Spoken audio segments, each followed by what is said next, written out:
Live, Jarrod. Have All right. you have you? Let's test your extemporaneous banging two things together skill. I Uh, see it. I can't. Was that the Milo's sweet tea container that you had before on No, I Sunday? think this is a new one I drank. And I have a old French onion container that I use actually to do watercolor work on. So I'll bang these two together. Here we go. That's the show. Let's go. Let's do it. New Warriors come out to play. We are a high production show Yeah. here. We do not Ladies let and you gents. down, or at least we let you down in a consistent manner. It's like that Tenacious D song that I can't say the title of. That's us, gently. That's what that's what we do. Oh my goodness. Are we actually getting started? And I'm not gonna just banter back and forth with you before we get started. It'll all come together eventually. It usually does. Oh, let's see. Wait, I do have the script up. This is good. Everybody, come out to play. Welcome to New Warriors Come Out to Play, a podcast. I said all that ridiculously out of order. I am Delvin, the Dark Web. In case you're new to the show, welcome. Come play with us as we talk about Marvel Comics, The New Warriors. And let me introduce you to my warrior at arms, then over to my Night Thrasher, the attending person of Auburn football games where we actually win this season. Whoop, whoop, whoop. His name is Jarrod Albrecht, the yard sale artist. What's going on, Jarrod? Not much, my friend. And since Auburn did pick up its fourth glorious win, and I was there to see it, to see our former star running back, Cadillac Williams, take control as head coach and win the football game. A coach that makes less than $500,000 a year defeat a coach that makes like $90 million a year. Yeah, just makes me smile. So that's going to lead into my question for you tonight. On a scale of 1 to 10, how jealous are you that I was there and you were not? Well, that's low. It's like a 2. Like, I wish I were there, but it couldn't be helped only because I had not the week from hell, but travel wise, yes. I was busy. I went from the Wednesday before, I drove to Atlanta and to see a concert that was on Thursday. And then on that Friday, I drove back early in the morning from Atlanta to Atlanta to Charlotte, and then grabbed a shower and a quick breakfast and flew out from Charlotte to Austin to attend a wedding.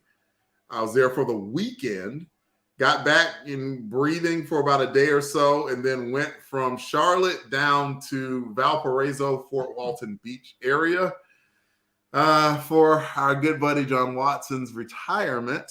And I was Patreon member.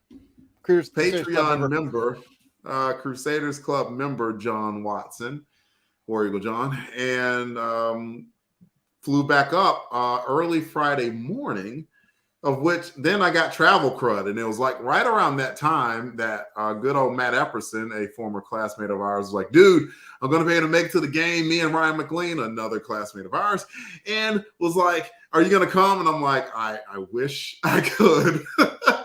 I was tired.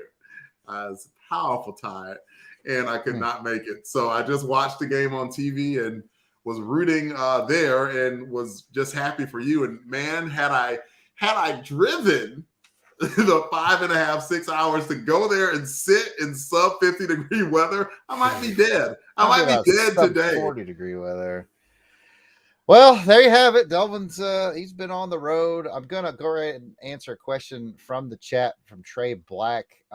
He may be relatively new to the show. I have glass bottles. They are right there. They are New Warriors bottles. They have New Warriors characters on them. They were made specifically for the show. I have clinked them, but once I hung them up, that's where they got stuck. So we're back to cheap production value. Just so you know, we do own them. They're right there. I have these 3, and Delvin has the other 3 of the bottles. So they exist. They just don't get used. I tried to take them off the wall once to do them for a show, and everything started falling off the wall. It was the whole thing. So there you have it. And hey to Jason Lady and Linkovich, Kathy, Trey.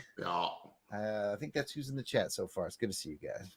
Good to see you all. And, with my long answer to Jarrod's question, I'm just going to keep pressing. But dude, well, before I keep pressing, we got to get somebody else back on the show. It's been a minute, right? I think our last person was Jason Lady. We got to get somebody else on the show.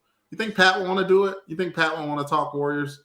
I think he would enjoy it if he had the time. He certainly would. Yeah, if he has the time, we got to get Pat on. And we've had Jason on already. So, yeah, we got to get Pat on to complete the Fantastic Four of the original Longbox Crusade at minimum. We got to get some more people on.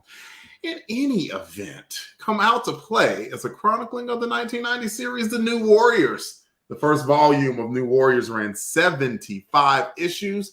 Jarrod and I will cover all this first volume as I rediscover my love for the series, help Jarrod find his, and we share our love and joy with the listening audience. So grab your skateboards, grab your bucket helmets. It is time to play. We are covering today New Warriors issues 21. I didn't even look to change the cover credits. I just assumed it was Bagley and Malstead, and I am right. Yes, Mark Bagley, Larry Malstead, and Jarrod has the cover up for everyone to see, and we're about to talk about it. So, Jarrod, what you got to say about this cover? Let me get the banner out of the way so we can see it in all of its glory. There we go. All right. So this cover is interesting in that it has a truncated corner box. There's only two heads in the corner box. You got Night Thrasher, Marvel Boy. That's Correct. it in the truncated, shorter blue color box. The New Warriors logo is yellow with red highlights, and the main action has Night Thrasher partnering up with a bunch of kind of villainous people that we've met over the last few issues. And it says Night Thrasher joins a new team. They're not the superheroes for the 90s. What is the Folding Circle? And to me, it sounds like a social club my grandmother would be part of. To me, it sounds like, a sheet that you would put on your bed that still wouldn't fit no matter what. There you go. So don't worry, folks. I have a new Midnight's Fire joke cooked up for this episode, so be on the lookout for that. So anyway, your main action has got, basically, it's a group shot of the Folding Circle. It's got Night Thrasher and Laughing Hyena and... Fu Manchu. I'm out. I haven't learned all their names yet. I do see Midnight's Fire. Is it Smiling Tiger? Smiling Tiger. Tiger. I recognize Smiling Tiger. I recognize Midnight's Fire. Left hand? Yes, the left hand. He's the guy in the middle. I'm not sure who the female is. She's new. Her name's Firewall. And then I can't remember the big guy's name with the 4 eyes. The big guy's name with 4 eyes is Bloodstrike. I'll get it, folks. Well, you're new. Like, I'm supposed to know that. So, like, a good thing I read it before, because I would have been like, it's the mother loving. So yeah, I got all the names before, so I could get them. But what do you think about the cover? Oh, well, it's pretty cool. I mean, it's a static shot, so there's not a huge amount of energy, but it's definitely introducing the Folding Circle. My grandmother meets in the basement of her church every Wednesday at 6 o'clock. But no, like I said, it's just a group shot, but it definitely says, hey, we're putting on a new story arc. We're heading in a new direction. And it's, of course, it's Bagley, so everybody looks good. That's my thoughts. What do you got? Yeah. I like the blackness, the darkness. Darkness is spreading of the background, because it almost gives the entire group, this Folding Circle, a sinister tone. And usually, you don't see people with those crossed arms. These guys mean businesses, Jarrod. That's what I'm going with. They do, and so that's what it means to me. It just looks like it's giving you the impression that this is not a good guy team, and you could probably tell that without even the caption saying they're not the superheroes for the 90s. It's like, yeah, you can kind of tell that. Like, none of these guys look happy. And usually, especially when the superheroes are posing, just like, it was group photo time or whatever, usually they're happy. No one's smiling on this picture. You got Dwayne sitting there. Well, there's one person smiling. That's true, but he has no choice. So yeah, you got Smiling Tiger there, but everyone else is looking all mean and everything. So it's definitely putting across a sinister tone. And if you've read the New Warriors, you're like, well, who is this team? Because there's already been one super team that we've been introduced to, which is Psionex. But there's another superhero team, and this one has borrowed someone from the New Warriors. So why the heck would Night Thrasher jump to this team or get jumped into the team, as we're about to find out? So, yeah, that's what I think about the book. Let's see. Have we gotten any comments on the cover? Let's see. Jason Lady just mentioned that she's Firewall, but when she joins the team, she goes by Silk Fever, a name I can't figure out what it means. Pretty sure that's a L'Oreal perfume. Let's see. I was going to say it's the title of a Danielle Steele novel. We have no shortage of bits, people. No shortage. If we ever run out of bits, we're running out of show. What we're going to do? Talk about a book? All our shows are just a series of bits stitched together. Let them figure it out. And while they're figuring it out, let's talk about ratings for the cover. Y'all, we rate things 1 to 10 here on Come Out to Play. 1 being the lowest, 10 being the highest. Sometimes we go by 1 to 10 night 6. Sometimes truncheons, because let it not be known, that we learn something every now and again. Here, you want to rate it first, Jarrod? What would you rate it? Well, doesn't have a lot of energy, doesn't have a lot of new warriors, but it's intriguing. I'm going to land on a solid 7. Solid 7 for this one for me. Wow, this is not Action Film Face Off, another network show on Longbox Crusade. We just had a match game. I was thinking 7 too. Like, it's not really bottom level of Bagley's covers, but I think it does the job. It's telling you about a team, and that's it. I mean, it's sharply drawn, but there's not anything that just stands out. It would intrigue me to read the book. It would not turn me off from reading a book, and I think that's enough said about it. We got Kathy in the comments that says it's a 6. Doesn't make me say I need to read this. And Jason Lady, whoops, we were at the same time, Jarrod. That's right. Gave it a 7 and says does what it needs to, but not spectacular. Trey Black comes along and says that he agrees with Kathy. Art is good, but nothing grabs you. Let's hope the story does a little bit better job of doing that. Here's Jarrod with the credits for the issue. Truncate silence. There we go.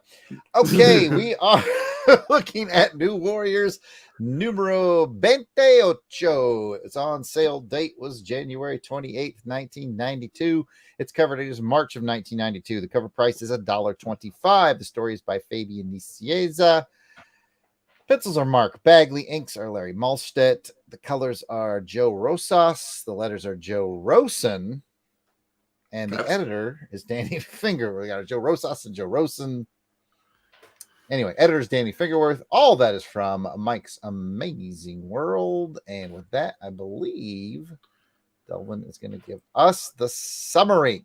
Absolutely. And I double check. I always double check. I'm like, Joe Rosas, Rosen.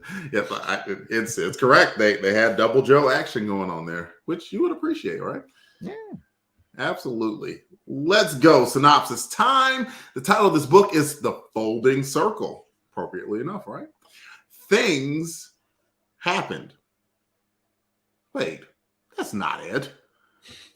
Well, that is true. That is that. Well, that did. Let's delete this first sentence. Oh my goodness! I swear, this is what we get doing it live, folks. Delvin forgot to delete a part of the summary.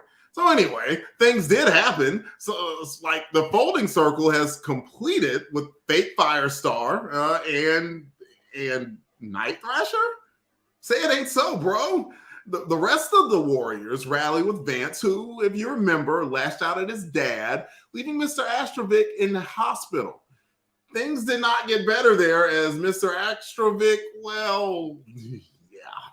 Let's just say he won't be around for issue 22, but with Silhouette, after finding out news straight from Ty that Ty is the grandmother of Midnight's Fire, fourth member of Genesis, and Silhouette, Ty throws her out of the hospital window. Stuff. Yeah. Things and stuff. Stuff and things. I'm scooting over because I know page 1 is coming. Here we go. And we're about to do some talking. Yes, let's. All right. I start with the double splash page, which is actually pages 2 and 3, where the folding circle, which I think is having a bake sale this Thursday. If you want to go out and support my grandmother, wouldn't beat that one into the ground. The folding circle shows up at, like, I don't know, rich people headquarters to make some. I don't remember exactly what they were doing there. But it's a great double page spread. It introduces the whole team of folding circle folk. I don't think that Night Thrasher's with them yet, though. I think it's everybody but Night Thrasher. And they chat with Rich People Headquarters, and then they move on. I'm probably certain there was some nugget I was supposed to take out of that I've forgotten. Forgive me, I read this 2 weeks ago. So Delvin, you might have to help me out on that. But anyway, great double page spread by Bagley and Malstead. As Trey Black smartly points out, it was Project Earth, and you've heard of Project Earth. That's right, Project Earth. They have. That's by Michael Jackson.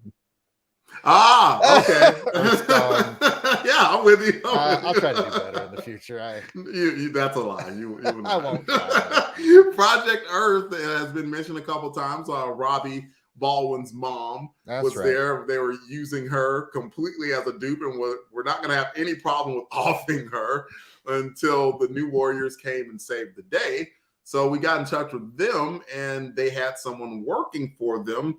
And forgive me for messing up her name, but it is Min Lee Ing, and that would be Firewall. So the purpose of coming in there and randomly killing a person or two was to recruit Firewall. There you go. The Firewall to the folding circle. Yes. Yep. Got it. So, yep, that would be the purpose. And man, just looking at that cover, I mean, that presents very well. Even seeing it in small like that, man, I mean, I'm very appreciative of Mark Bagley's art. I mean, because I don't know, left hand looks very dynamic with, standing there and, the rest of the team. And Smiling Tiger, I wish they would have done more with him. I don't know if he is seeing many more appearances after the New Warriors, but that's a pretty cool look to me. Anyway, I mean, he's got to at least fight Wolverine at some point, right? I mean, heck, they had Wild Child fight Wolverine and he's from Alpha Flight. Ugh. Yeah, make a good Black Panther villain. Maybe Black Panther, absolutely. Maybe Spidey. Spidey would be a good villain too. In any event, yes, I think we've summed it up pretty well. That is the point. We wanted to touch in with Project Earth, and the folding circle kind of mentioned, their intent too is like, we're kind of in it for the money and the chicks, man, and the power. Maybe not the chicks, but the money and the power, definitely. And they needed to recruit Firewall in order to achieve those means. And they said before they left that they had one more person to get. Night Thrasher. Which does not quite lead into this, because now we're going to go into the next page. These go chronologically through the story, folks. This is where we check in on what's going on with Vance and his troubles with legality.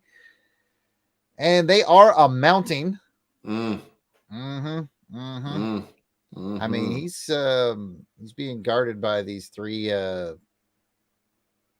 green armored people. There's a word for it. I used to have the action figure.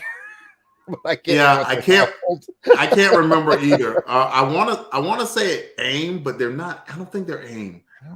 Somebody in the chat bail us out on that one. Anyway, that doesn't matter who he's being guarded by. It just matters that he, like Delvin said, he's been sidelined. We all know what he went through. His dad was beating him up. He lashed out with his powers against his dad. believe we'll find out the fate of that later in the book. It's not looking good for his dad. But yeah, this is the page where we just kind of check in on that story arc. Oh, and they do bring in Foggy Nelson of Daredevil fame. That's him in the top right, as he is the lawyer for Vance. Yeah, Nita's got some money. Like, I mean, I'm going to assume that you're going to have to, pay quite a hefty ransom to get good old Foggy in, since he's not busy bailing out Daredevil for the 838th time. Speaking of Daredevil, Jason Lady actually mentions that that'd be a good matchup versus Smiling Tiger. Yep. And I would agree with it. And Jason Lady and a couple of other folks also bailed us out by saying Guardsman is the name of the guys. From the Vault. Yes, Jim Meal, who I don't know has been to the show or not. Welcome, sir. Welcome, Jim. Welcome. They said they are guards from the Vault. And Trey Black says, we got you. Dude, we need getting. Trust me. Hey, matter of fact, I to be honest, I've never even read any of these books. I just bring them on and just act like the I put up screenshots and we let you guys fill in the blanks, and that's a show. We got characters in green. It's purple. Purple. So yeah. And Vance, man, I mean, oof. It's we've already talked about it. And I think I'll pose this rhetorical question. I don't know if I posed it last issue or not, about whether or not Vance was justified in doing what he did. But I don't know what other pages you have. I'm going to pause on that question for now, and we can get to it in the future. What you got next? All right, 1 second. I will pull up my next page, which is the Folding Circle coming to fight/recruit, which is an interesting tactic. Our boy Night Thrasher. And I think I only have one page of it, but this is kind of the kickoff of that. Like, they show up to fight/recruit him. And what's really cool about it, again, in the subsequent pages, is Night Thrasher holds his own pretty well against superior powered foes that clearly outnumber him. So it was kind of a good shining moment for his prowess and whatnot. But of course, he was eventually overwhelmed due to numbers and power factor, but he had a good showing, and I'll pass it to you. Yeah, you know what Night Thrasher isn't good at? Breaking into buildings undetected. Oh boy, breaks into a building and he's like, I got in and no one's gonna see me. And crap. You're right. He is like 0 for 5. Him and the entire team are like 0 for 5 for getting into buildings undetected. My dude cannot break into a building to save his life without getting caught, man. Like, goodness gracious. But it was nice that they mentioned Tatsuo gave him the intel of where to go in Hong Kong to get this information, and that info or that intel paid off. So at least Tatsuo, while he is a heroin dealer, has somewhat of a sense of honor in that for like the reward of looking the other way, Night Thrasher was gifted with information that led him to this point. And then, the Folding Circle came in and they recruited him. And I did like how he fought. He fought very bravely. And and he had presumably, other than Midnight's Fire, which is a combination of the colors of black and red of the latest Toyota model. He, other than Midnight's Fire, he had never seen any of these guys before. So, and the first person that attacked him was Bloodstrike, big, strong guy. And he's like, yeah, you're pretty big, right? Still got to breathe. Suck on chloroform. Beep. and like, just call him like a buff wasteless face. Like, oh, get it. And immediately saw that Firewall was way out of his power. He's like, I got to take her out of the fight quickly. Like, bam, nice stick to the face. Like, he was on it until Left Hand came in. And he just was a little bit overwhelmed. And it was funny. You've mentioned this before with other, I think in Amazing Spidey, I can't remember which. Mesmero knocked someone out, and then was explaining the plan. It's like, can't hear you, dude. He's pretty much half conscious of this. That's right. He was explaining the whole plan of Spider-Man. Yeah, and I'm Midnight, and this one, Midnight Spider is like, I'm going to reveal to you the entire plan, and we're going to find out about our destiny. And Night Thrasher's like, so yeah, he can't even. So I just remember that in the Spidey book, he also called it like moron. It's like dude's unconscious. It's like you're putting a hat on top of an unconscious hat, dude. Like, come on. And for everyone, so you know, we can't see the comments for now for whatever reason. But please, by all means, continue to talk amongst yourselves. We greatly appreciate that. I haven't seen a comment since Trey Black's "We Got You." Have you seen? Yeah, there may be an upload comment, or maybe everybody left. I don't know. One of the two. One of the two. Like, these guys are beeps. Hopefully, if it is a software issue, it'll clear up. We'll be able to see what you guys are chatting about. Mm-hmm. And with that, I'll bring up another page. And it's the big reveal. Oh, the comments. Jason Lady's got the comments back on fire. Anyway, this page is I can't get it out because everybody's being funny in the chat now. This page is the big reveal that, you know, I kind of predicted before. We kind of saw this one coming, but this is where we find out that Ty is the grandmother to Silhouette and Midnight's Fire, which I think is Call of Duty Modern Warfare 3 is Midnight's Fire. Gotcha. That's the new one I cooked up this week. I hope you guys enjoy it. But yeah, and then she's like, I'm your grandmother, and oh, by the way, I'm gonna kill you now. And I was like, what? Now, at first I was a little concerned. I was like, did they just kill Silhouette? But then I was like, wait a minute. Pretty sure Silhouette was on that poster that's hanging in Delvin's room, and she's pictured in that poster with Rage, who we haven't met yet. So Silhouette ain't dead yet. That was my logic, piecing the puzzle together. I mean, as far as logic goes, it's pretty good logic. I mean, like I would say if she ain't dead, she ain't happy. Hey, how you gonna find out? I mean, you go from basically thinking, you know, I was orphaned to what? I have parents. What? My parents are dead. What? You killed them? What? You're my grandmother? That's a lot of reveals in one, and you get the feeling that whatever it is that Ty did to her, it needed to take a little bit of time. And that's why she was like, maintain, child. And she was like telling her this whole thing while whatever concoction that she did kind of froze Silhouette in place, because Silhouette can melt into the shadows. Like, she can escape pretty easily, but for whatever reason, she's like, why can't I even think right now? What's going on? I'm laughing at the same joke, by the way. I'm trying not to look. I'm trying not to throw you off.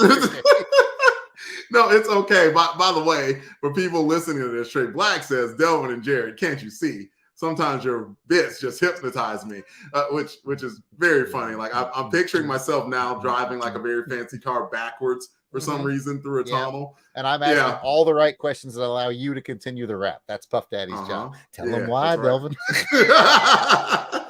When did it go down, brother? I cannot rap nearly as good as Biggie, so I'm not going to even try. I can ask questions as good as Puff Daddy. I can sing on talk out like Puff Daddy. We're off track. Damn it, chat. We asked for this. We asked for them to chat. I'm sorry. By the way, we gotta get back. You're good, man. Good job, by the way, of piecing together what was going on with Ty and her possible connection. I mean, they're kind of dangling it out there for everyone to see, and now we're seeing that there seems to be some pretty close ties, right? Like, no pun intended. Where you already had, like, some time ago, right? There was Night Thrasher, there was Silhouette, and there was Midnight's Fire. I will forgo any puns right now. That they kind of found each other and, you know, like, just felt like kindred spirits, and they were kind of fighting the good mission until Night Thrasher felt that Midnight's Fire went a little bit too far, and then they kind of broke up. But now we're finding that there seems to be something in common with all of their parents. Yes. Any guesses? Any thoughts as to what? Possibly I haven't really formulated anything around that because I was about to say, like, the big question that the mystery they've left us with now is why? Mm-hmm. Why? And I don't have an answer for that yet. I'll keep an eye on it, but it's like, okay, what went wrong, with all this cord, tie, silhouette, Midnight's Fire, which I think they're considering to be the new James Bond movie name for the next film. Possibly, yes. So I swear I think I'm out for this episode. Yeah, that's the big question. Midnight's Fire. That's really good. So, like, the puzzle pieces are falling together like I thought they would, but I don't know why they're falling together like I thought they would, and that's the good mystery. And sometimes when I read comics or when I watch a movie and I see that there's kind of a big good mystery, I try to turn my brain off and not solve it. So it'll be fun when it gets revealed. So that's kind of what I'm doing right now. Just gonna kind of turn my brain off and watch this unfold. Yeah, I mean, let's see. They said on page 2, right above the credits, there's a prologue to the Warriors' greatest saga ever. I noticed. So yeah, so this is something that Fabian and company have been brewing for quite some time. So it's interesting to see it form, especially, this folding circle part. Like, to me, a circle implies a pact of some sort, right? A bond, something that unifies a group of people. And so what we do know is that, like, this circle seems to involve, like, everyone's fathers for some reason. That's about all we know. Yep. Pat has entered the chat, ladies and gentlemen. And with another Midnight's Fire pun. Midnight's Fire is a new made-for-TV movie by Hallmark, possibly starring Josh Duhamel. Yes. Do you have another page? I was thinking Dean Cain was going to be in that one, but we'll see. And Jason Lady asked, who sings the song for the new James Bond movie, Night's Fire? And I think the only correct answer there is Timmy T. If you don't know who Timmy T is, then just go. One more try. Timmy T and one more try, and just enjoy yourself with that. All right. We'll get back on track. Let me pull up another page. I only have one left. Okay. And it's the big finish. It's, I believe, again, apologies, I read this like 2 weeks ago, so I'm kind of refreshing as we talk. I believe this is where it is revealed that Vance's dad is more like Vance's dead. Am I right? All right, I shouldn't have put so much chemical enthusiasm in. Anyway, his father is with us no more, and this very cool and casual cop is like, or I don't think she's a cop, I think she's a prosecutor, if my memory serves. Again, you guys can correct me in the chat. Is basically like, yeah, we're putting your boy up for murder. And I mean, comics don't have a sound, but if they did, it would have said dun dun dun, and that would have been it. So we've got 2 really good threads going on with the stakes being raised with what's going on with Vance all the way to murder. We're talking patricide here for those of you who want big words in the episode. And we also have Night Thrasher in the circle. So actually we got 3 big threads being brought into that circle. And we have the whole tie throwing silhouette out the window, figuring out what their histories are and why, all going on at once. Over to you, Delvin.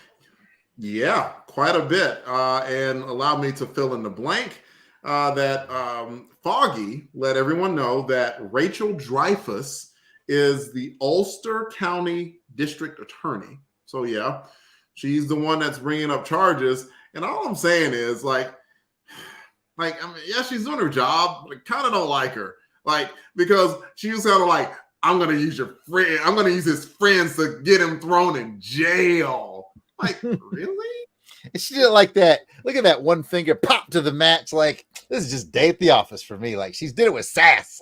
Right. And yeah, then at the end, like in a hospital, it's like, yeah, I guess I'm just going to have to charge him with murder. Like, all she needed to do was like flip the glasses down and have like the CSI music kick in the background. Like, come on, lady. Like, the dude just died. Wife is sitting there crying and everything. And you're sitting there lighting a cigarette talking about, now I'm going to charge your son with murder. Like, would you chill just a little bit? That's Right in all the I'm hospital saying. too, man. Even in like 1991, that wasn't cool. No, not even in the 90s. It wasn't cool to be smoking up in the hospital. So yeah, like, but I mean, looks like Dreyfus is a character that's going to be around for a little bit because it's not like this story is going to just go away. We are going to see Vance Astrovic have his day in court. And got any thoughts on how that's going to go? Just vague recollections, because I want to say that the New Warriors book you brought to Crusade Miss had sort of the wrap up of that. But the lucky part is it's been so long ago, and that book was so gosh damn long. I don't remember what happened with it, specifically. So I have vague memories, but nothing specific. So I'll be interested to see how we get from there to there. It'd be cool to revisit that, kind of refresh it with all the context now behind it. So I'm looking forward. That is definitely true. The book was not that friggin' long. So, what issue was it? What number it's was 25. It was it 25? So we're really close. Sir. For some reason, I was thinking it was like 50, which made me think when I was reading this, I was like, damn, they're going to drag this trial out. All right, I guess. Yeah. And then like Foggy's gonna be like, we're introducing suppressing evidence, and the judge is like sustained, and everyone's like, oh my There's God. just like 9 issues of like cops like categorizing evidence into bags. That's all it is. Like 9 issues. Okay. It's like, no wonder you chain of evidence. Okay. but I'll ask now the question I was gonna ask then though. Okay. And after that, like, I mean, we're basically done with it. So I want to at least ask you this question, and the rest of the audience can chime in if they would like to as well. Like, if you read issue 20, or if you were around with us for issue 20, or was it 19, where Vance and his dad had the altercation, and then you were like, okay, yeah, Vance is now on trial. What do you think is going to happen? Like, if you were on the jury, well done. What would you think? What would you think about Vance? What would? Yeah. I mean, that is tough. I feel like if I would, let me answer it this way. Sure. If I could be on the prosecution or the defense, okay, I think I'd rather be on the defense, because I think, given the history of his father, if that can be brought into court, especially if you get his mother to testify on his behalf, then a really good case for self-defense could be made. Yeah. Okay. Prosecution's clearly going to, if I was the prosecution on the other side of that, I'd be like, listen, you're an incredibly superpowered being. You did not need to use that much power to stop him. You straight up murdered that guy because you wanted to. And those are the two seeds you'd have to play in the jury's mind. Did he murder him because he wanted to? Yeah. Or was it just a case of, self-defense? Hard to say. I know I didn't answer your question, but if I had to pick, I'd be on the defense. I think you answered it quite well. I just kind of want to know what's going on in that brain of yours concerning good old Vance Astrovic. For now, the Marvel boy. And I will say that all will definitely be revealed. So it's going to be an interesting next 4 issues as we go into that. And I think that's a pretty good discussion. And by all means, anyone in the chat, if you want to give commentary on, whether you be on the prosecuting side or the defense side, there's still time to read it, as Jarrod is going to transition to our next segment. I am going to transfer to our next segment, and I'm really proud of the chat for, I think they've done all the lyrics to One More Tribe Activity. Have they? They've done a lot of them. I noticed a couple of them flying by. Anyways, let me switch our banner, because now it is time to discuss the Ultimate Warrior versus the Ultimate Worrier. So this is an interesting book. I think we're both going to be worried about the same person, but I'm interested to see, who is your Ultimate Warrior? Who do you think stood out, had the best showing? We'll start there. Let's just start there. Who was your Ultimate Warrior? First off, Jason Lady says that's been 30 solid minutes of Sade on 107.3, The Midnight's Fire. That's excellent. That's excellent. Really proud of that one. Yes, Jason. Keep giving us the sweetest taboo. The Ultimate Warrior, I guess, goes to the Folding Circle. The Folding Circle, I mean, they completed their mission. And their mission was, let's get all of us together. And we're about to start this mission. Whatever mission that is, I don't know yet. We don't know yet, but we're about to find out. Trey Black, by the way, says as far as Marvel Boy goes, he would say more of a case of diminished capacity.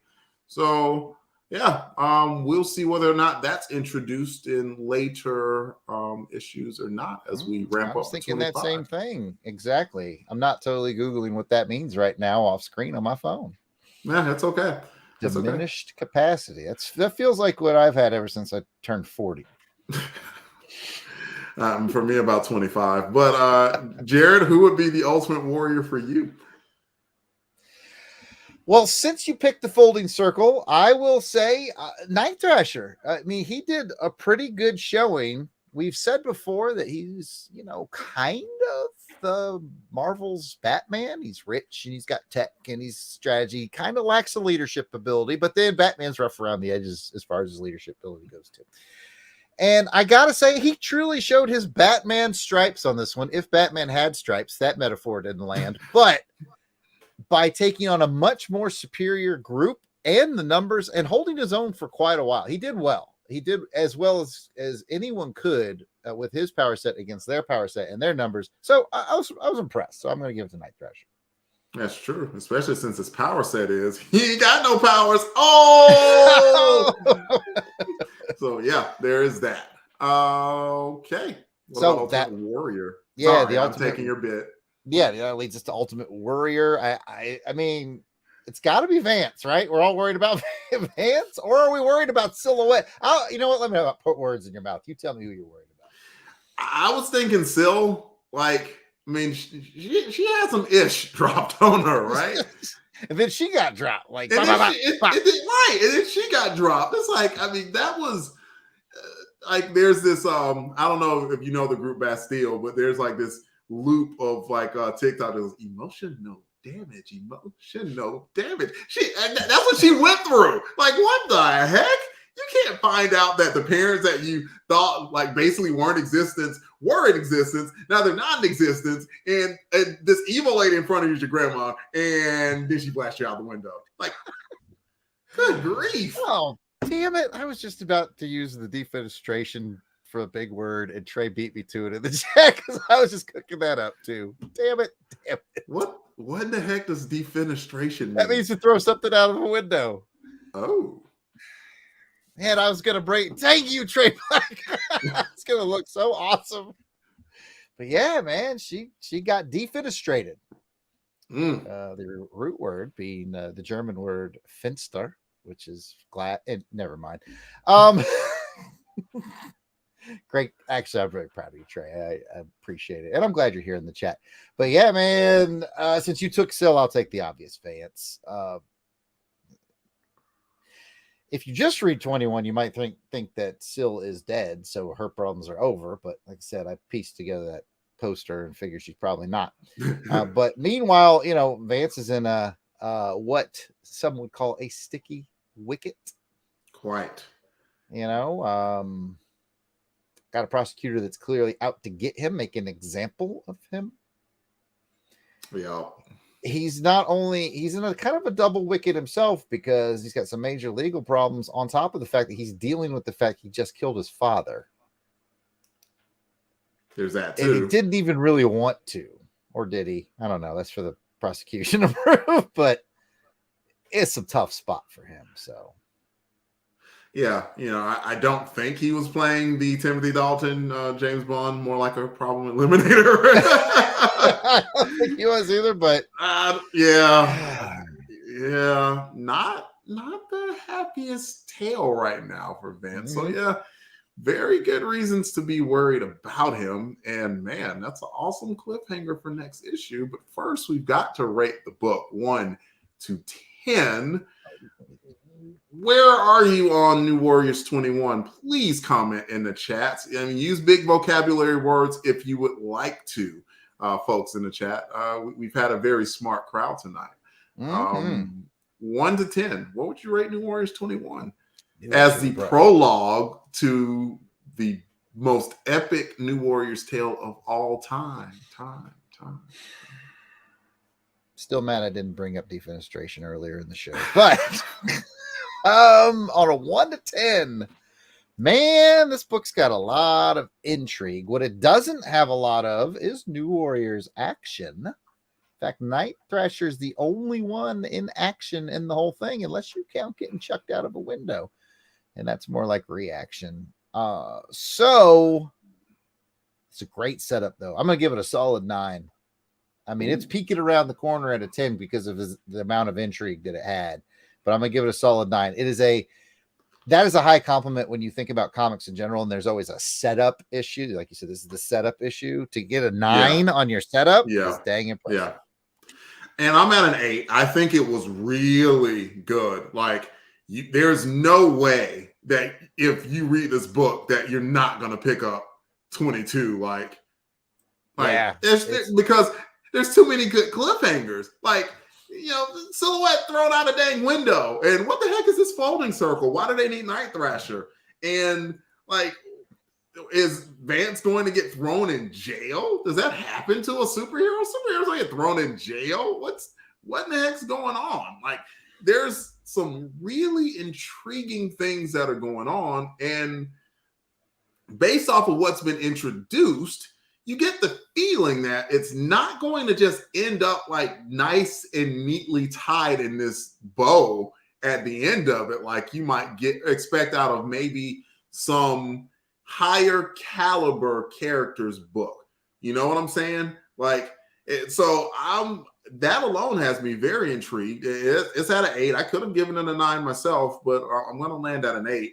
Seems I definitely have something to say about that. You landed on an 8, and I think you're about to say in the chat, Jason landed on an 8, Trey landed on an 8, Jim landed on an 8, and I'm wondering if I know you have, I know Jason has, and Trey probably, and Jim's new. Again, welcome, Jim. I feel like you've all read it before. And I'm at this 9 because this is fresh and new to me. This is like we're going to watch The Matrix, right? But I saw it once before. Yeah. So I'm like, this is a really good movie. You're like, it's a good movie. It's a great movie because it's the first time you've seen it, right? That's my analogy for this. I think I might be a little high just because I've never read it before. So it's got a certain excitement factor. Yeah, absolutely. And Jim helps chime in. He says, this was my first New Warriors issue back in the day. Made me want to look for back issues and keep buying. So glad you did. So glad that you joined us, Jim. And and for Trey mentions that New Warriors was one of his main books back in the 90s, as was mine, my friend. I remember it was at the top of my pull list going into the Nicieza Robertson run that we're getting close to. But not quite there yet. We still got some Bagley goodness to go, which makes me happy too, since Bagley is my guy. Man, good talk as always, my friend. And that's the show. Please come back and join us for the next episode where we discuss New Warriors 22, where we start to march to issue 25 with the Nothing But the Truth storyline. If you want to hear more from us, Longbox Crusade is everywhere. Twitter, Facebook, Instagram, Patreon. If you look for Longbox Crusade, you will find us. Please join Crusaders Club on Patreon. $1 a month gets you a lot of stuff. And we can let people in chat tell you about it if they are so inclined to do so. And I know the stuff is scrolling across the screen. YouTube, too. If you haven't, please like this show and maybe get a few more people to come and join us live. That would be awesome. But if they come and listen to it on repeat, we'd love for that too. And please subscribe too. Like and subscribe. Do both. We got a lot of stuff from Longbox Crusade that's coming up on YouTube that we are very proud of all of it. And if you want to stop and take a listen to any of it, we would greatly appreciate it. That's all I got, Jarrod. Tell the listening audience where you can be found. Well, Delvin, I'm glad you asked. I can be found at my grandma's folding circle every Wednesday. Never mind, I've already used that one. All right, I am at Yard Sale Artist, Twitter, Facebook, and Instagram. It is all at Yard Sale Artist. You can check out my wares at www.theyardsaleartist.com if you want to purchase some of my art. But you know what? I just want to echo what Delvin said. I have such a good time on this show, and it's great to hang out with my best friend of like 25 years. That's in no way depressing. But it's double, the fun factor is double by you guys in the chat. So thank you guys who come to the chat, who participate. I love seeing your comments. I like putting them up there. Like I said, I think Jim is new. Jim, we'd love to see you around the Longbox Crusade in general. You know, no pressure. I don't mean to call you out or anything like that, but there's it's just absolutely cool. Pressure. Yeah, there's all kinds of pressure. No. Do it, No. Jim. Do you see that Crusaders Club link at the bottom of your screen? No, but seriously, it's just cool to see new people come in and the regulars that we have. I mean, Kathy doesn't even read the book, but she supports us every episode, and you guys are just the best. So thank you guys for being here. Tell your friends. I'm super proud of our chat group. That's what I'm trying to say. Our chat group is awesome. Thanks for being here. Our chat group is awesome. Like, it's just really cool to see the comments popping up, and it's cool to see the feedback as we talk as well. Missing Scott this time and New Warriors talk. So I hope that those guys come back too. And how is it a live stream without Courtney? I don't know. Yeah. don't know. I definitely, of course, Courtney was missed too. It's cool calling people out by name, and it's cool just to see people enjoying themselves. And that, honestly, is more to us than any Patreon dollars we get, any number that we ever receive. As far as number of subscribers to our YouTube channel or anything, like, we just appreciate your camaraderie and your support. Thank you so much for all of that. Mm-hmm. See you all next time, and please remember, be a hero to someone, even if it's just to yourself. Until next time, New Warriors. Come out to play. Bye, everybody. Y'all have a good night.